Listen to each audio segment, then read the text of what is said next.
இங்க ஒரு family night எல்லாம் ஒன்னா உட்காந்து சாப்பிட்டுட்டு இருக்கும் போது இந்த பையன் கிரேவிய கரண்டியில எடுத்து பிளேட்ல ஊத்தலான்னு போறப்ப அந்த கரண்டியில இருந்து ஏகப்பட்ட கிரேவி வலிய ஆரம்பிக்குது. இவனும் அதை ஸ்டாப் பண்ணலாமேன்னு பாக்குறான். ஆனா அந்த கிரேவி ஊத்திக்கிட்டே தான் இருக்கு. பக்கத்துல இருக்கிற ஜார்ல போட்டு அதை க்ளோஸ் பண்ணதும் அது நின்றுது.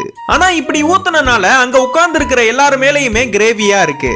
ஆனா இத சீரியஸா எடுத்துக்காம அவங்க தங்கச்சி சேஸ்ன்னு சொல்லி அந்த இடத்தனா கிளீன் பண்ணிட்டு மறுபடியும் சாப்பிட ஆரம்பிக்கிறாங்க. இந்த பையன் சாப்பிடுறப்ப ஸ்பூன் எடுத்து அங்க உள்ள ஒரு மீட்டை கட் பண்றப்ப அதுல ஏதோ சாஸ் மாதிரி மேல அதிகமா பொங்கி வர ஆரம்பிக்குது. இவனும் ஒரு வழியா அதை நிறுத்தினதுக்கு அப்புறம் இவங்க ஃபேமிலியில இருக்கிற எல்லாரையுமே பார்த்தா அதுல குளிச்சிருக்காங்க. ஆனா அதையும் இவங்க சீரியஸா எடுத்துக்காம அவங்க அம்மா சேஸ்ன்னு சொல்லி அந்த இடத்தனா கிளீன் பண்ணிட்டு மறுபடியும் சாப்பிட உட்கார்றாங்க. இதுக்கப்புறம் இவன் ஃப்ரிட்ஜ்ல வாட்டர் கேன் எடுக்கலாமேன்னு அந்த ஃப்ரிட்ஜை திறக்கிறப்ப அது உள்ள இருக்கிற எல்லா டிஷ்ஷும் வெளியில கொட்டி அன்லிமிட்டடா அந்த வீடு முழுக்க பரவிக்கிட்டே இருக்கு. அந்த வீடு முழுக்க பரவிட்டு இருக்கிறனால இவனாலே நிக்க முடியாம அந்த கிச்சன் செல்ஃப் மேல போய் உட்கார்ந்துக்கிறான்.